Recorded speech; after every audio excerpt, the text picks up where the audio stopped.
तब्बल 13 वर्षांनंतर शनी अमावस्या आलेली आहे आणि शनी जयंती आणि शनिवार असा विलक्षण योग आलाय।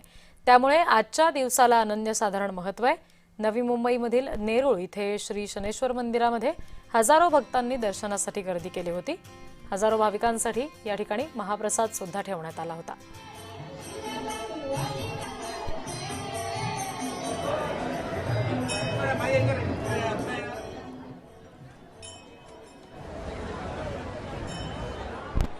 आजपर्यंत हजारो संख्येने भक्तगण आलेले आहेत। आता अन्नदानाची सुविधा सुद्धा आपण केलेले आहेत। आता संध्याकाळी सुद्धा अन्नदान आहे आणि सर्व पूजा पाठ व्यवस्थित चालू आहे।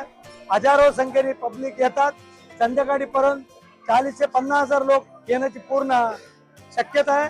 आज शनीचे महत्त्व आणि महिमा पूर्ण देशभर विशेष आहे।